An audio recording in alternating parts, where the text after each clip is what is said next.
Welcome to Joy Journey Options You Choose. Today, we're going to be presenting on, that's you, Debbie. Thank you, Yeah, Caroline, for your patience as we move there we into go. this. So today we're going to be doing Pillar 3, which is stress and sleep, the silent saboteurs. This is a virtual wellness reset workshop for women in midlife. How do we prioritize our rest? Great. I want to add a disclaimer that Dr. Delphina JOYce and Joy Journey Options You Choose, as well as Debbie Harbeck, that we are not diagnosing, treating, or curing any medical or mental health conditions. It's always important to reach out to a medical professional for consult on your healthcare professional needs. This workshop is designed to help women navigate hormonal changes with confidence, understanding, and practical strategies for midlife wellness. It's being facilitated by myself, Dr. Delphina JOYce, Messenger of Joy. I am a mind and body wellness practitioner, as well as a doctor in educational leadership. Debbie, would you like to say a little bit about yourself? Yeah, I'm Debbie Harbeck. I am a life coach and menopause coach, and I am the host of the Midlife Momentum podcast, helping women make the transition into menopause through this crazy time of life. Today's session objectives are that we will help everyone to understand and recognize stress and sleep disruptions, what they are. Also, to be able to identify limiting thoughts that can work against one's peaceful rest. And we will be utilizing the strategy of essential components that can be used in order for more peaceful sleep. And at the end, we will be sharing the SOS tool, which is slow down, own your evening, and set boundaries. I will. We'll also be looking at the joy mindset throughout. Joy means journey options you choose. It's about your free will and your personal agency. So throughout this workshop, please ask any questions that you may have so that we can best support you and your personal growth.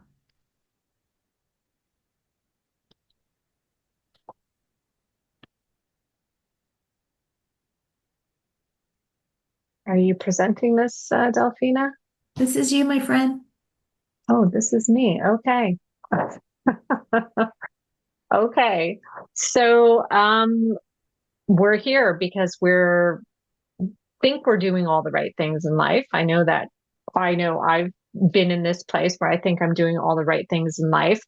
And then things, especially as we hit midlife, tend to get off track and we have to reevaluate. And I think midlife and menopause is actually a wake-up call for us. And it's a good thing, even though I know it feels like a bad thing. So this is a time of life where we are being awoken to notice what is happening and that we are now more than ever affected by the stresses around us. And even though that we were kind of cushioned by that stress in pre-menopause, we are now being awoken by these stresses in our lives and being challenged to overcome them and to face them. So I think this is a very powerful time of life where you can take charge, where you can use the stresses in your life. If you're willing to really face them and look at them and address them, you can really take charge of your life. So I am here, and I know Delphine is here to help you feel empowered in doing this. And yeah, I'm just very excited about this phase of life. So we're here in the third pillar, which is sleep and stress management. So today we're going to be talking about how you can give your body better sleep, what that is, and the tools that we can use to lower cortisol. So I'm going to talk about the link between cortisol and sleep shortly, and because we want to support your nervous system as you go through this. So, Delphina. What are the biggest takeaways related to the four pillars at this time? Debbie, you had the opportunity in the prior workshops to share with us the former pillars. So, what is the biggest takeaway that is related to that at this time, considering we've gained knowledge from the other two pillars? Mm. So are you asking me that question, or are we asking Carolyn to chime in, or can we all chime into this? Yeah, yeah, Yeah, absolutely. I think we can all chime into this if we want to. I know for me, one of the biggest takeaways which has been one of the biggest takeaways in all of this, is that when it comes to metabolism, I think we always think of the food that we're eating and the exercise we're doing and how much we need to do. And we get very caught up in that. And it's just really taking the time to plan and to today, I think my biggest takeaway is yet to come. It's in this particular presentation, which is like, how do we then not make it all about food and exercise, because there's so much more when it comes to metabolism, which is sleep and stress. So, which is surprising to most people. And that's why we're here talking about it. But yeah, that's what I would say. Delphina, do you have anything?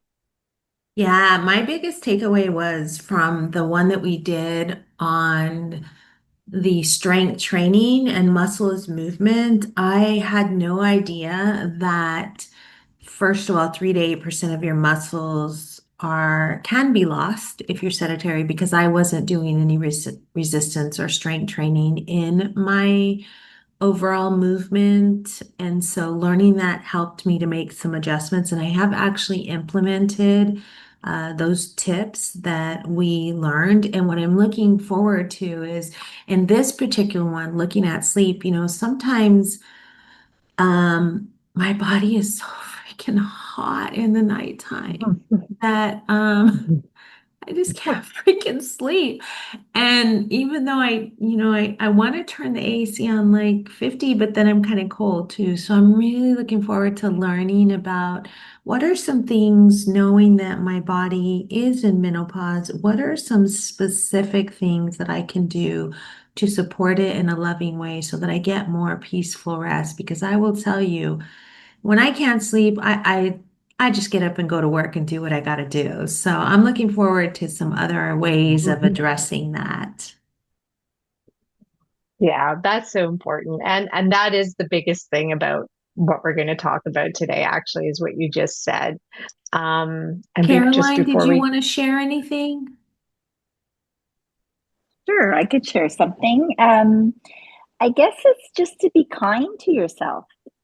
I think that's the biggest probably takeaway for me, and just do something, Mhm. baby Mm, steps, whether it's like have a couple of carrots today or go for a 10-minute walk, or just like even if it's just sitting and just scrolling on your phone for like 15 minutes, like whatever it could be, just to be kind and be in the moment, and just, tomorrow is another day, and mm, everyone is going through it, and you could go through it and it'll be fine, in the end. Mhm. Yeah.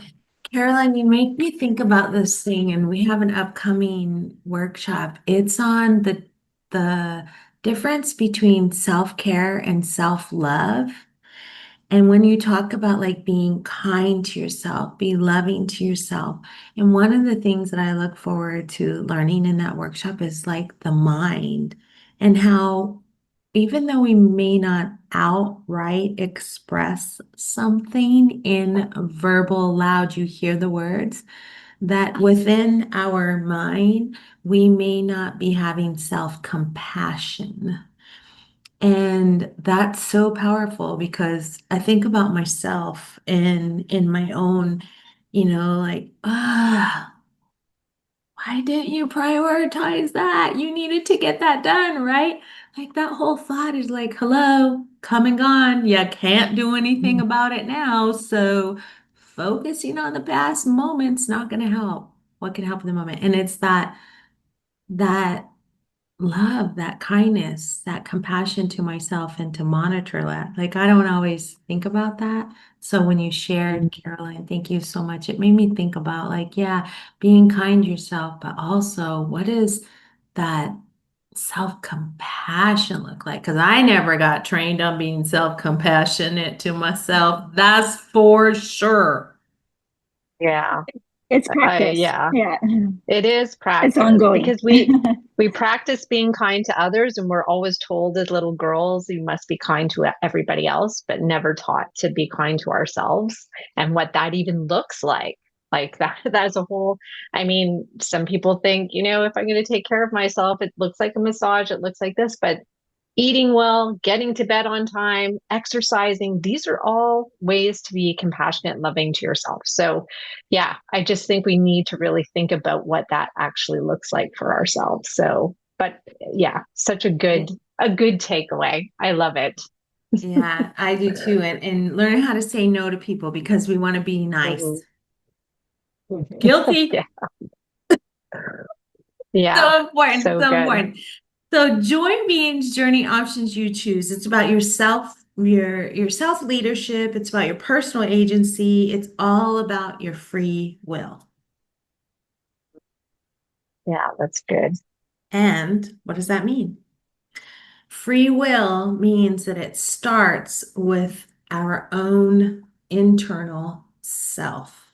I hear all the time about, well, I'm not a leader and I don't, I'm just an employee. And that whole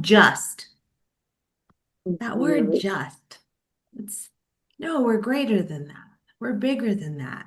We are the leader of our life. It starts with us first. And in so many ways. And I could go on forever on this, like about your own free will of the gift that you receive. And we could go, joy is holistic. We could go from the spiritual all the way down to the mind, to the body, and to the heart. But what I want us to understand is just the takeaway. The joy is your free will. And you get to choose to show up and do Yeah. whatever, however you want. Yeah. I love that. So, so sleep is and this, I've said this before, but I do think sleep is the most important lifestyle habit for midlife wellness. Only because if you're not getting sleep, you're making probably bad decisions about everything else. If you're not sleeping, you're probably deciding not to exercise. You're probably eating foods you didn't want to eat. You're probably doing things you didn't want to be doing. And just because you're just sleep deprived. So getting sleep is the most important thing. Once you've gotten that, then you can make the decisions you want to make. So I think that's an important thing. And just understanding this is the ideal sleep cycle. So this is ideally what we want is when we go to bed, our our cortisol drops and our melatonin goes up. So these two hormones create the sleep cycle, the melatonin and the cortisol. It's a dance between the two. And so as your melatonin rises, as your cortisol drops, you'll feel like you're getting cold at night, like you're cooling down. So that's a good thing. You're getting ready for sleep. And the cortisol just calms your body as it drops. So less cortisol, more calm. That's a good thing. And then as you get closer to morning, cortisol will go up and that wakes you up and that gets you ready for the day. And that's good. So cortisol, I know it gets a bad rap because we talk about it in, in conjunction with stress, but it's an important part of our cycle. We need cortisol. It gets us going. It wakes us up. So this is the ideal cycle. However, it's not what's happening for everybody. So we're going to talk about that a little bit because we can get into this vicious cycle of sleep and stress and hormones. So all of these things are intertwined. So we get poor sleep, and that can be caused by things like Delphina mentioned, hot flashes. Maybe we have body pain. I know I was having a lot of joint pain that was causing me problems in sleeping, anxiety. So anxiety in the mind that doesn't want to shut down, digestive issues. So if you have any like heartburn, if you have anything going on digestively, constipation, other that can really bother you. And all of this can dysregulate your cortisol. So if you're up during the night with any of these issues and you're awakened by it, your cortisol will spike and you're just dysregulating the whole thing. And then we also have chronic stress. So this is a stress that's persistently present. It's not like the stress you have when you're giving a presentation or on the day you get married. These are like event stresses, which is good. We should be a little bit stressed. We care. But chronic stress is just persistently always humming in the background. It's there all the time and we're not noticing it. And it can affect our weight. Chronic stress just keeps our weight on, because when we're stressed, our body doesn't want to release anything because it's trying to protect itself. It can affect our sleep. It wakes us up during the night, and just our overall mental and physical health. So it can cause us to be more anxious, more depressed, and just have us making, again, probably not so great decisions about our health, and just not taking care of ourselves as we could. And then obviously our hormones are changing. So our progesterone and estrogen, as they drop, that can trigger symptoms that affect sleep, which we mentioned, which is hot flashes. It could be any of the things that I mentioned before. So as you can see, these are things are all intertwined. You can't just talk about one without talking about the other. So there is a vicious cycle going on there. So here we're talking about stress and sleep. I've put them together because in the last slide, I just showed you how intertwined they are. I can't really separate them out. They have a lot to do with each other. So more than exercise and food, as I mentioned, getting good quality and quantity of sleep, so both, is the most important lifestyle habit. And that will get you into your best sense of well-being. So if we're going to start with a good night's sleep, so meaning if you're not falling asleep well, first of all, that's not a good thing. You want to be able to fall asleep. You want your body temperature to go down. You want to get to sleep, feel sleepy. That's important. If you're getting up during the night once or twice and just not able to get back to sleep, that can be an issue. And also belly fat. Like this is all going to increase your cortisol, which is going to increase your chances of belly fat. And that's something I know we don't want so much of. So what we want to focus on is a really good night's sleep, 7 to 8 hours. That's what we're looking at for most people. There are outliers, but most people 7 to 8 hours is good. Less or even more than that is not a good thing. So if you're 9, 10 hours, that might not be a good thing either, because that might indicate there's something else going on. So that's also something to be aware of. So if you get this amount of sleep, a good amount of sleep, good quality sleep, where you're sleeping through the night relatively undisturbed, you're regulating your appetite hormones, meaning you're going to have less cravings, less chance of eating the foods you don't want to eat. You're going to regulate your cortisol and your thyroid hormones. It's going to make it easier to lose weight, to let your body let go of the weight. You're going to improve your mood and reduce your anxiety, which is so important to make all those good decisions. Like I mentioned before, you're going to sharpen your focus. You're going to reduce brain fog. You're going to be there, much more aware. And you're going to protect against the big lifestyle diseases, of course, diabetes, heart disease, cancer is another one. So these are things we want to be aware of, because sleep impacts all of it. With good sleep, you can really transform your health. And Delphina. Think about sleep challenges. What feels like the biggest obstacle? Your thoughts, your routine, or managing stress, or something else?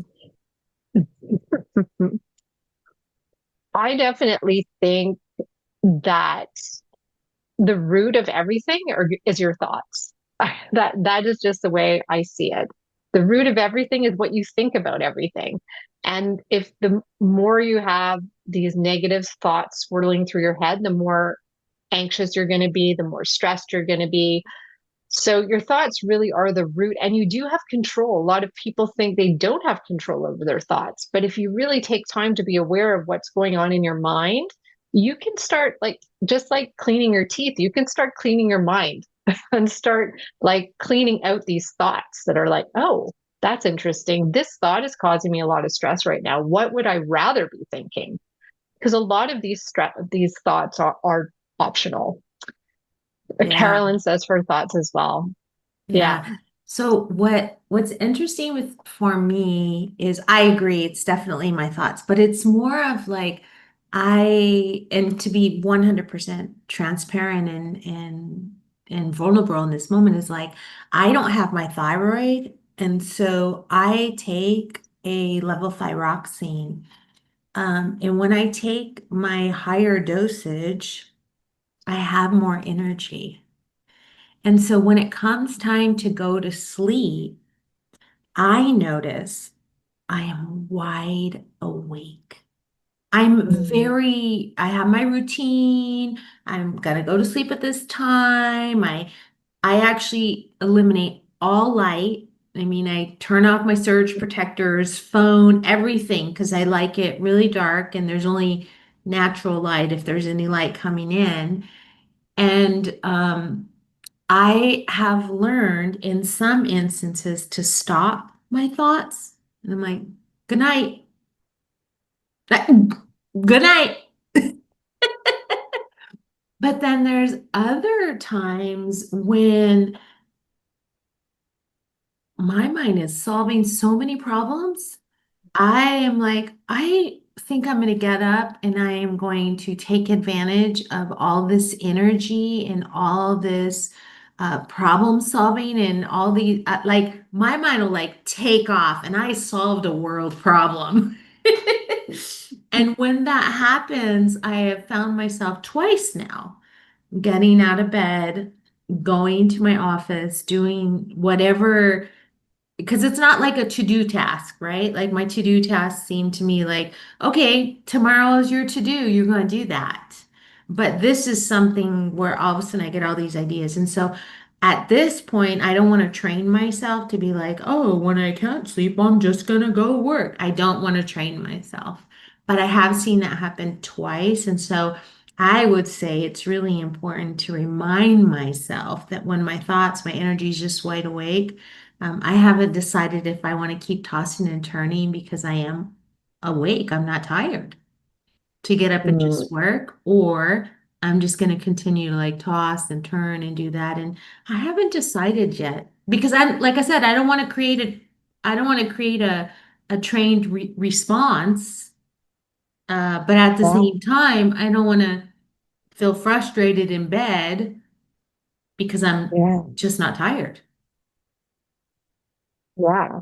I mean, there's a couple of things there, Delphina, like related to your medication, talking to your doctor and seeing, like, hey, I'm wide awake when I go to bed. What can I do about that? Because Hmm. that's not helpful. So, Hmm. is there a different time I can take my medication? Is there something else I can do that will help that? And then, just what you just said, there have been studies that have shown that you need to get out of bed. If you feel wide awake, you need to get out of bed because, or Oh, else you're going to associate your bed with not being able to sleep.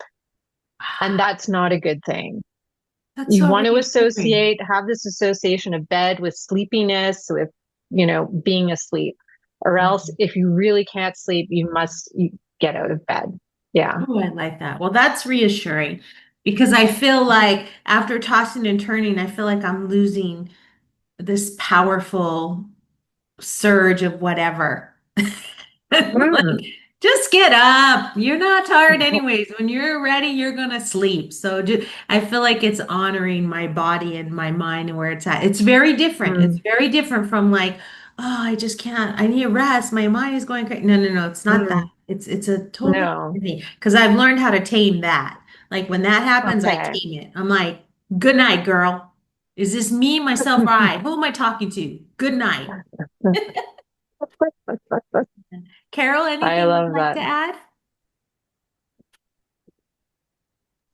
No, I like how you give yourself the self-talk. and tell yourself good night. Yeah, I'm gonna try that. Because I could like fall asleep, like I'm falling asleep on the couch, or I'm falling asleep reading a book, and then I turn the lights off and I get all comfortable, and then I start thinking of things, Mhm. and then I'm up for another half an hour or another hour, you know? Yeah, Yeah.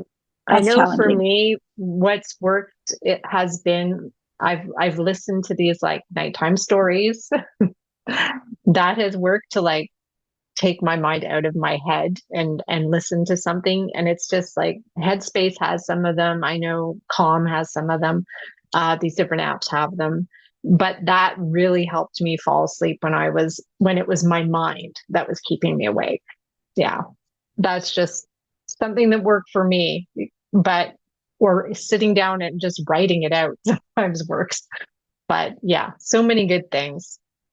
So we'll move on. These are some thoughts that I know some of us think sometimes that can stop us from sleeping. Like I said, like we were talking about thoughts being an issue, thoughts are huge. They can really stop us from doing things. So I've already heard from people saying, I'll sleep when I'm dead. Like I don't have time to sleep. There's so much to do.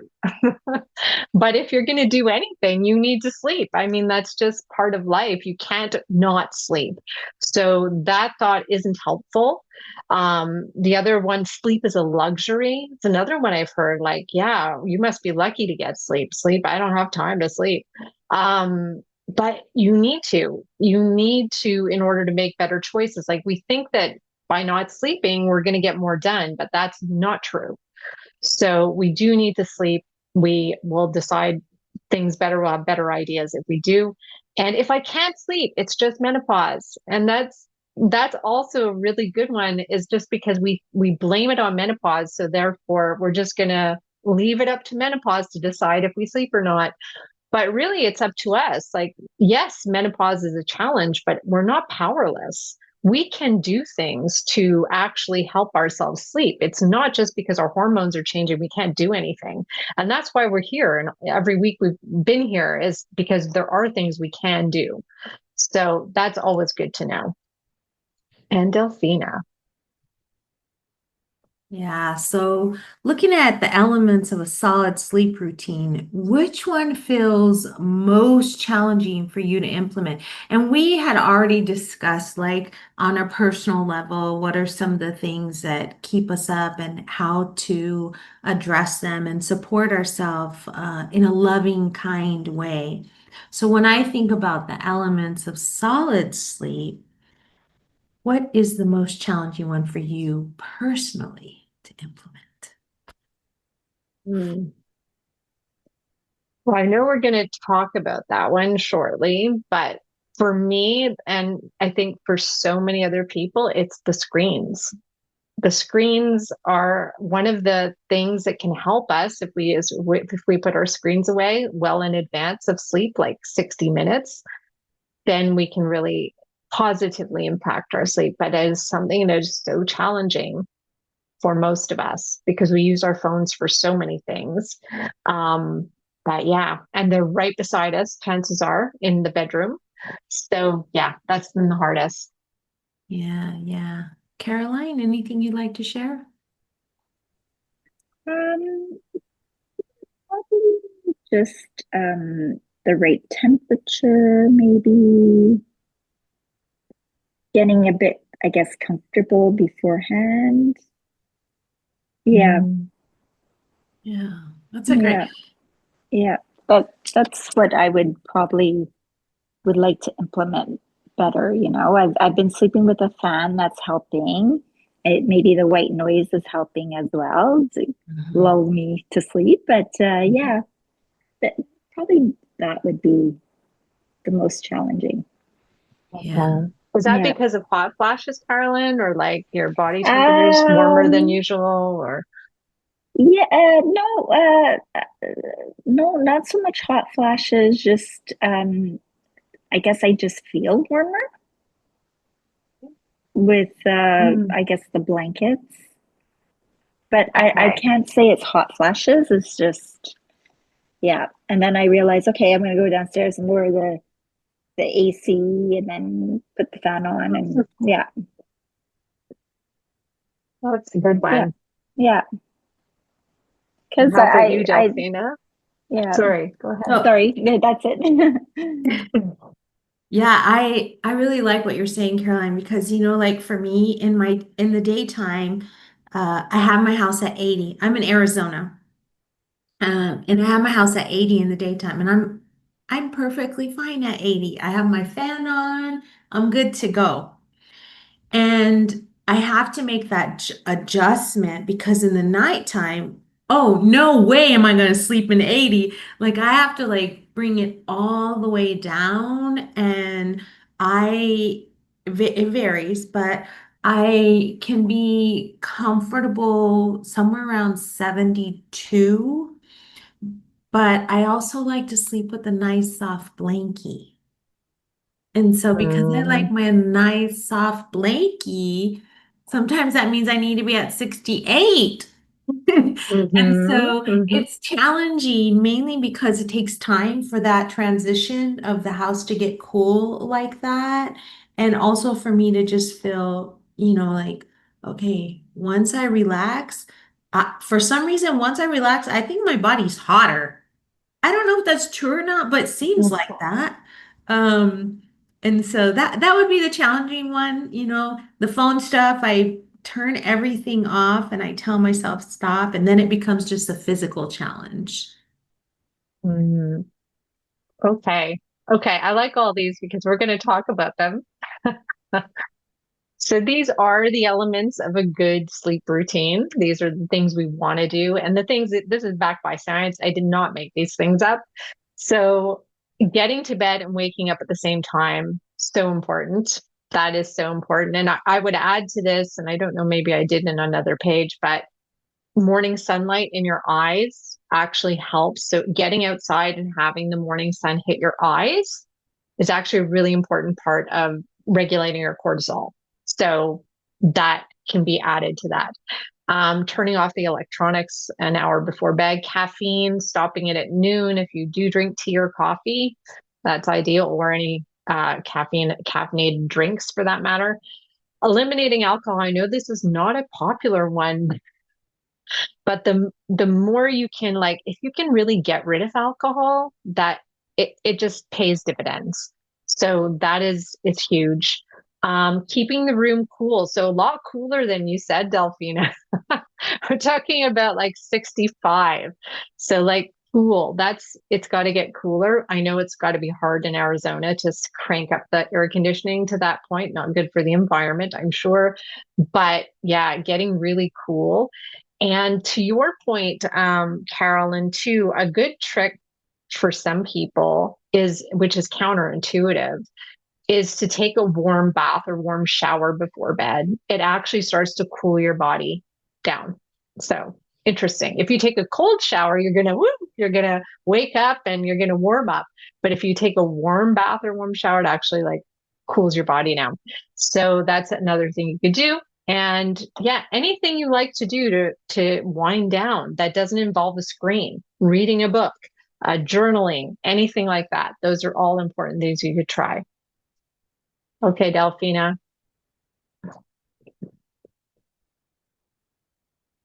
you're you're muted. Sorry, I'm talking to myself here. I'm all, yeah, I agree. No. So, what's one small step you could take tonight to improve your sleep environment or routine? And one small step.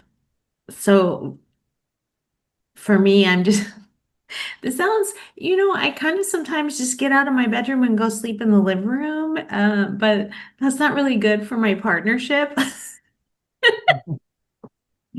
But, I guess the small step is being kind to myself, like you said, Caroline, is really listening to my body and my overall wellness and doing what I need to do. And it varies Mm, in the moment. So I learned, Debbie, from you that, there are studies that when you're not tired, like get up. It's okay. Because then I'm beating myself up like, no, you need to sleep. It's time to sleep, but my body's like, yeah, but I'm not tired. And I Yeah, have that and that's internal incredibly battle. stressful. It's stressful to always have that thought. I need to sleep. I need to get 7 hours of sleep. I need to get to bed. That's stressful, right? So just get up and do your thing and do something that makes you sleepy. If it's like I said, reading a book, writing, try not to watch TV or like some sort of action film if you do get up. But yeah. How about you, Carolyn? Is there something small you think you could do tonight? Yeah, probably lowering the AC a little bit more. Mhm. Um, yeah, I like all those ideas, like be kind and, you know, but probably maybe an hour before bed, lowering the AC a bit. So, because I live in a Mhm. cottage type style house, so upstairs is always warmer. So yeah, maybe I'll try that tonight so that it's an ideal temperature. Because I like sleeping with Yeah. blankets too. Yes, so do Yeah, I. I always have to yeah. have something on me. Yeah, Hmm. I love that. Good. And for me, it's again, it's still about the screens. Like, I feel like when I have conscious control over my screen usage, I feel much more powerful too. So, but I keep having to remind myself, like, I find myself in this situation constantly of like, stop it. Like, kind of like Delphina was saying before, just like stop it, just like stop it. Maybe offload some of my apps still that need to go. Yeah, those things. So that's for me. All right, let's move on to the next one. So stress. Yeah, stress is a big, and again, it's intertwined with all of this. It really does put a wrench in our sleep. So we need to be more aware of it and see what we can do about it. So did you want to go through this slide, Delphina? Sure, sure. So how stress hijacks your sleep. So these are you had shared, Debbie, that there's four of them. And so there's two specific right here, and then the next one will be the other two. But stress hijacks our sleep by elevating our cortisol. And you had talked about that before on one of the workshops. You talked about how cortisol is actually good. It's what gives us motivation. It's what helps us get out of bed, right? But elevated cortisol can have the negative response in that stress, which helps create the cortisol, it keeps us in that fight or flight hormone mode. So when we think about our brain, we have the three levels of where we operate. There's the front, the executive, and then there's the back. And I think about in my educational experience where we do like, here's the brain, we've got this area, we've got this area in the front area. And we want to be operating at our executive level.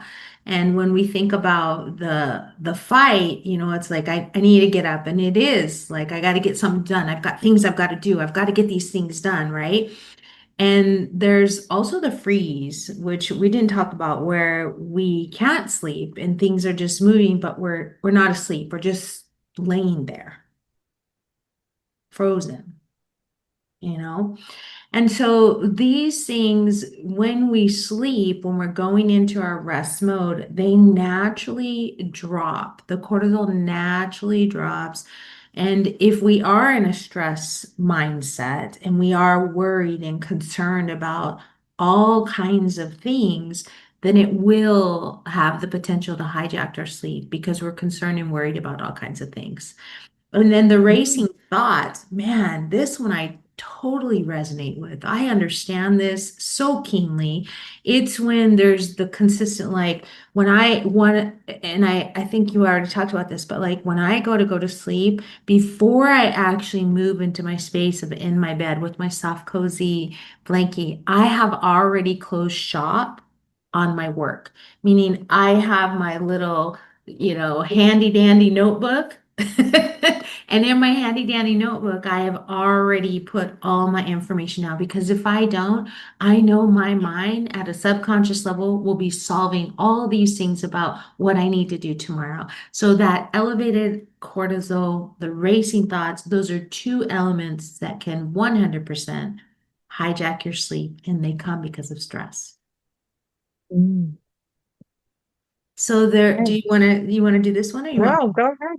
Go ahead. You're doing a good Okay, job. so there are two other specific elements that can hijack your sleep, and that's physical tension and hypervigilance. So physical tension comes when your body, it's, I don't know if you've ever, so for me, I love driving, but in a former role, I took three freeways to get to work. And what I learned later, I didn't know this when I was going to work every day because I loved the work that I did. I loved the role. But when I was driving to work, I was consistently like this on the steering wheel with my shoulders up and my butt. But I didn't know, like, I didn't even notice it. I was just, doing my trek to work. And it wasn't that physical tension of consistently being like this. I didn't realize that transition until I moved into that remote work at home and I didn't have the drive. So then when I went back to do the drive, then I started to notice like, wow, relax. Relax. We're driving smoothly. We're safe. Everything's kosher. And I could see and feel because I specifically told myself, be aware of this, because I could see my shoulders raised. And that was physical tension that was consistent. And so once I became aware of it, I had to change it. So think about when you're going to sleep. Some people, when they're worried and concerned, they're locking their jaw and that's creating tension within their body in that area, which we may not even be aware of that unless we pay attention to that.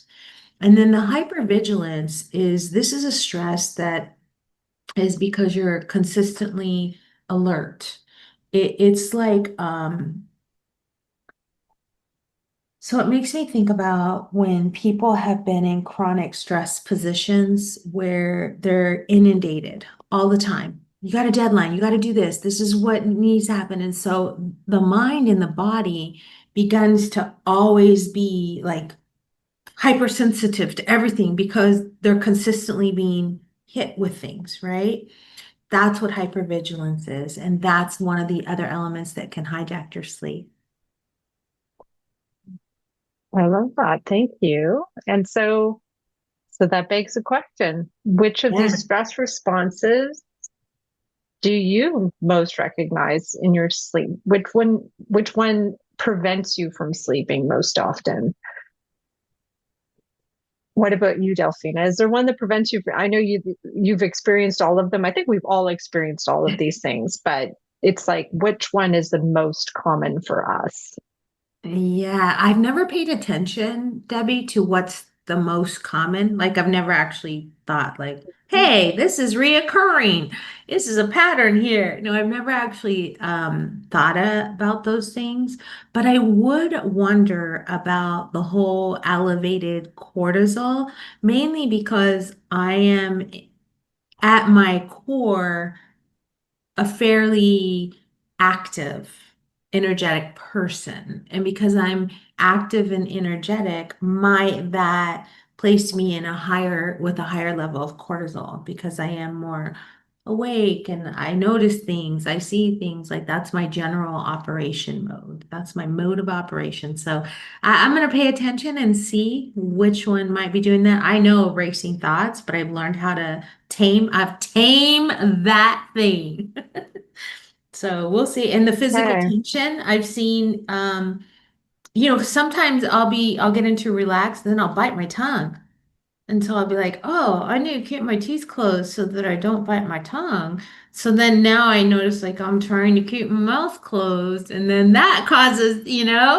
So I'm not sure. We'll see. Okay. Okay.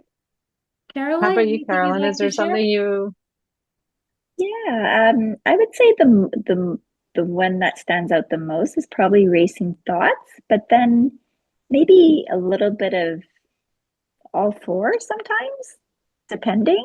well, Like in the yeah. winter, I find I'm more like my shoulders are a little bit more achy. Could be the cold because I'm usually Mhm. outside most of the day, or hypervigilance, like just depending on the week or whatever. I don't know, but mostly racing thoughts. I would say that's the most prominent.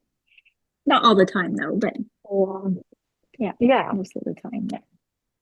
I would say that for me too would be the racing thoughts. And you just mentioned the physical tension too because of the cold. And I noticed the past few winters actually how tense my shoulders, how sore my shoulders are because I do this. Even though I'm bundled up, I'm still like my body is braced for the cold. So it really does affect you. So that's a really interesting point that you brought up. And hypervigilance, I think that for me, that's something that only shows up if I'm really, really stressed or I've got something I really have to get done, like a presentation or like anything else, like big, then I'm hypervigilant. But that's more rare. I think racing thoughts is most common. So, okay. So basically, the vicious cycle comes back. The more stressed you are, the more your body needs restorative sleep. Yet stress makes it incredibly difficult. So we talked about that before. It's kind of a vicious cycle. So the best thing to do is to get yourself into a good sleep routine and calming yourself before you go to bed. So if you notice stress is what's interfering with your sleep, if that's the thing, I mean, there's other things that can interfere, but stress is a big one. So it's just calming your mind down before bed. So just getting the mind into that place. So like I say here, the racing thoughts again. So it's just getting those thoughts out of your brain and onto paper can really, really help. It doesn't have to make any sense. Like it could just be scribbles. It could just be brain, like I call it a brain dump. Just do a brain dump and get it all out. It's so cathartic and so important that we slow down the mind and let it relax. So yeah, that's what you can do. And of course, anything like meditation and that, but I think a lot of people find meditation very hard because it's hard to calm the mind. And it's kind of like to meditate, you need to calm the mind, but to calm the mind, you need to meditate. So it's kind of one or the other. So what strategies have you found helpful to support your sleep when sleep saboteurs are at play? So any strategies that you found helpful? Carolyn, do you have any strategies that you I do. helpful? Reading. I find reading really calms me. Like I'll read before bed, and then if I'm having trouble sleeping, it's been a half an hour or whatever, I'll get out, I'll turn my little, like I have a reading light or my light, and I'll just read a couple of more chapters and eventually, because the mind's racing, so you just need to change the mind a bit. And it helps me get sleepy again. Yeah. Reading is a good one. Delphina? Yeah, I like reading too. Reading, depending on what I'm reading, it'll put me to sleep.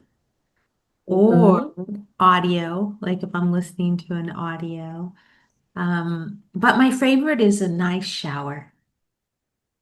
Just a nice Yeah. cool shower, and then boom, soft blankie. Good night. See ya mañana. That's a good one too. Yeah. I didn't, for me, the most helpful thing, like I mentioned before, was when my mind was racing, was to listen to a good night story. And these stories are not sensical, they're just descriptive. There's no point to them. That's what I like about them, but they're just said in a very calm voice, with very just like outdoor sounds. It's very relaxing, and that really helped me when my mind is out of control. So these are the stress busting toolkit. Okay, did we miss a page somewhere? I don't know. I'm looking to see. Oh, I thought I missed something. I think I missed like there was a page with all the things to do. I think Did we that's look what at that? that's what that kit is. Oh, okay. That's what that kit is. Okay. Okay. So this was the page, but you transformed it into a kit, I, which I like. Looks good. I So yeah, these are, transformed it into a kit. yeah, no, it looks good. Looks a lot better than I had it. So yeah, I already mentioned the brain dump. So that's a really important thing. I think you can, if you have just a really ugly copybook with a pen beside your bed, that can do really good because you don't want to care about what you write. Planning your day. So if the next day is racing through your mind, take 5 minutes before you go to bed, plan it out, schedule it, put it in your calendar so that you feel like it's off of your head. The 4-7-8 breathing, that's something I really like. The 8 being the longer exhale. So you always want to take the exhale is the relaxing part of the breath. So you take a shorter inhale, you hold it for 7, and then you exhale for 8. So that's where that is important. You can change the pattern, but make the exhale longer. Morning light, I already mentioned, that really helps regulate your cortisol. And that's been proven just at hitting your eyes. It's amazing like how important our eyes are in our hormones. So yeah, really good thing. Pre-bed snack. So if you really have to eat something before bed, because sometimes hunger wakes us up. So have something that has no sugar in it, first of all, something that's not processed ideally, and just have high protein snacks before bed, very small snack. That's ideal. All right. So is there a favorite strategy of yours, and which one would it be? So for me, for me, it's the planning. It's all in the planning, like getting it out of my head, knowing what I'm going to do tomorrow. It calms me down. It's like, oh, I don't have to think about it. It's down on paper. So that's mine. How about you, Carolyn? I see you shaking your head. Yeah, I like that one. I also like the brain dump too, because many thoughts sometimes go through my brain. So yeah, just writing it down, and you know, you wake up in the morning and you see it, and or just knowing, okay, I'll be there in the morning, even if you wake up and you forget about it, it's fine, you know. But yeah, Yeah. that's a really good one too. Yeah, I I like that like one. that, Caroline. You have hope for tomorrow. Yeah. There's always something to do. Yeah, That's my right. favorite strategy is the joy. Journey options you choose. I get to Mm. choose because it varies. I like to be eclectic, and some days I want to do a brain dump, and other days I'm going to try what you said, Debbie, that there's no actual like the stories that you said. There's no actual, it's not suspense or anything. It's a very gentle voice. It's almost like a sleep meditation. So I Yes. think I'm gonna experience that and see, because I already know that listening to audios or reading, like listening to audios, it's already partially turning my mind off to sleep. But when I read, for some reason, I'm like blah blah blah. We'll Yeah, see, we'll there's see. something about it, eh? It's so good. So good. Okay. And then we have just having this SOS kind of, it's the toolkit, but I just named it SOS. So the first one is slowing down your breath. I think that is so important. Even if you wake up during the night and you're racing, just calming your breath down can be the first stop, and that might just solve it. Otherwise, it's just owning your evenings, taking control and setting boundaries. So these two kind of go together. You've got to set up your evening to make it like sleep or wake up proof. That sleep actually happens. So whether it's journaling, getting to bed at the regular time, turning down the AC, whatever it is, like decide on what those things are that you need to do in the evening, and take that hour before bed. Take an hour when to get ready for bed. It's so good. Like brush your teeth, put on your pajamas, take your shower or bath or whatever it is, but just have it be like ritualized. That really helps. And just setting boundaries. Like for me, that screen time boundary is so good. Saying no to things. Sometimes we have to say no to people. They want to do things later in the day, and we're like, no, that interferes with my bedtime, and I'm serious.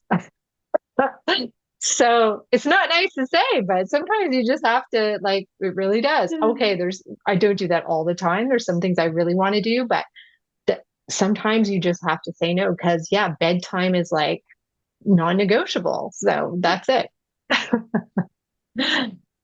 See you laughing there. Good. Yeah. All right. Yeah, So Yeah, I was laughing, and this will be my key takeaway is what's one key takeaway you integrate into your wellness? So I was laughing because I think about like that whole boundary and that no thing, right? So I've got friends that are night owls. Yes, come on, we're gonna, and I'm like, that's my soft time. That's when I have my cozy. And I think about my friends, and some of my friends are like, "You're not old." And I'm like, "Oh no, it's not about being old. It's about being loving to this beautiful queen right here. She loves her Z's." So I was laughing about that because I just had a conversation with one of my friends, and I was saying like, "Hey, like 10:30 is like late. That means we're gonna be out till like midnight. Like I'm already want to be in bed by that time." And just laughing at that conversation about this opportunity and going like, "Oh yeah, that's like not in my schedule." Yeah, So absolutely.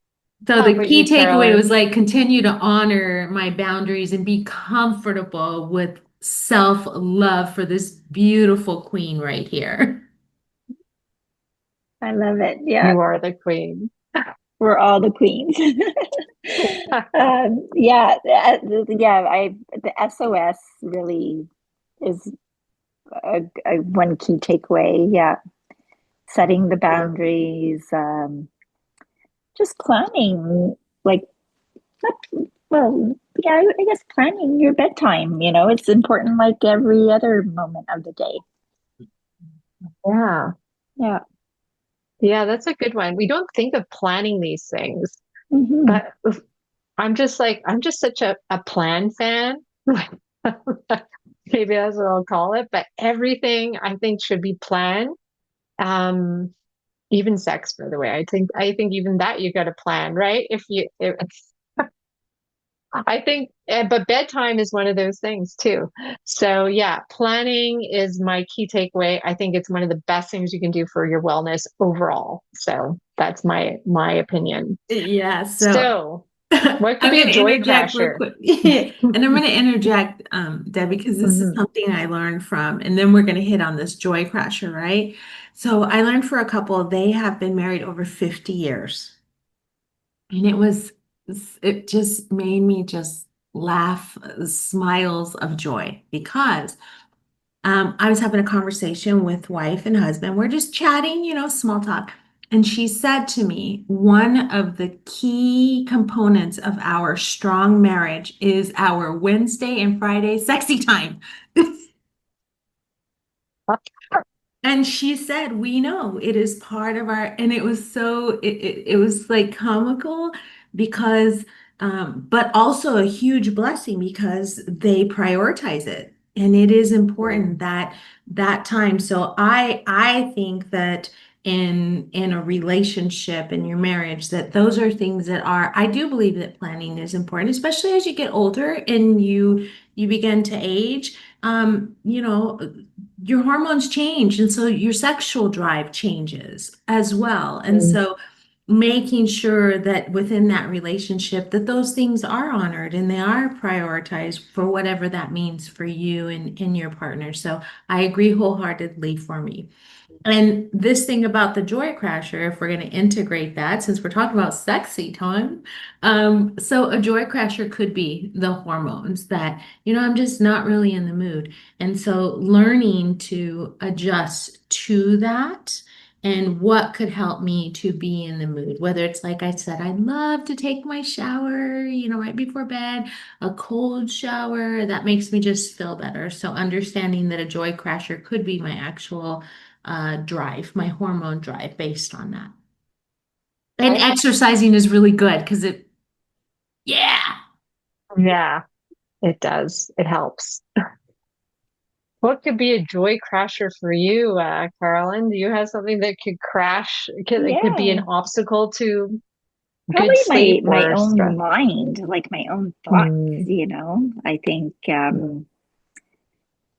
sometimes it's challenging, and I think everyone goes through that too. So I think that would be like your own thoughts, the racing thoughts. Yeah. Yeah. Yeah. Yeah. Yeah, I think that's a Oh, really good one. mhm. I would agree. I would agree with that, Carolyn, too. For me, too, is that the thoughts are what get us off track when we start thinking things, and if we're not sleeping well enough, our thoughts are worse, and those intentional thoughts don't come in so much. We start just believing all these other thoughts that we have. So yeah, they can definitely crash in and make things worse. So I like that one. Um, and Yeah. here we So have, yeah. Yeah, so we're coming to the end. It's 12 o'clock. We want to thank you for your investment. These were the objectives. Our goal for this joy workshop and understanding the stress saboteurs. Thank you, Debbie. You did a fabulous job.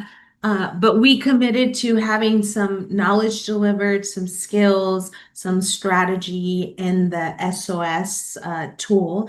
And as we move into this end, we've had the opportunity to engage and discuss. And so we've done it. I believe we've met these objectives. And then we also infuse the joy mindset in between. And joy meaning journey options you choose. It's about your free will, it's about your personal agency and your ability to personalize your need. And as Caroline, you said, it's about being kind to yourself and about loving yourself. So we have a gift for you.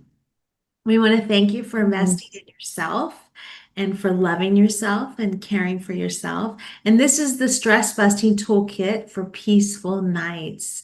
It gives you some strategies, and here are the strategies. They're stress busting strategies. We went over each one of these and what they mean, and you'll be receiving this along with the recording of this particular workshop. And there's a little bit more. There's the SOS in there. And then we also want to thank you for your time. We want you to find your joy, whatever that is for you, because the quality of your sleep will I think I need some sleep. The quality of your sleep directly impacts your energy levels, your immune function, your cognitive abilities, and your long-term health outcomes. And what we want for sure is for you to have peaceful Z's. And if you'd like to follow up and do any additional work, that is absolutely an option for you. So what we would like is for you to complete this. I now feel as if.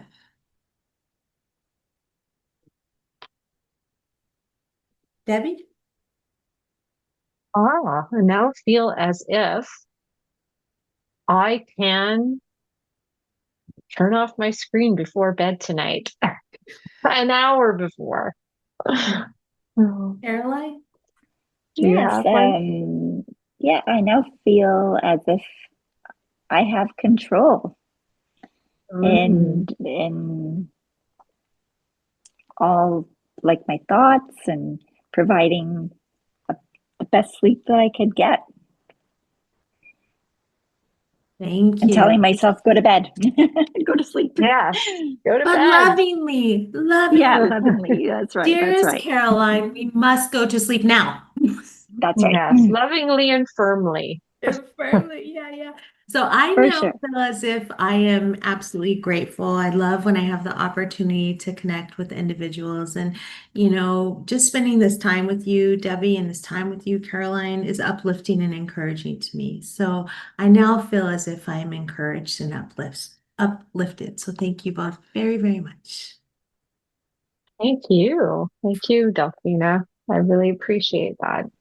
Yeah, so thank you for your time.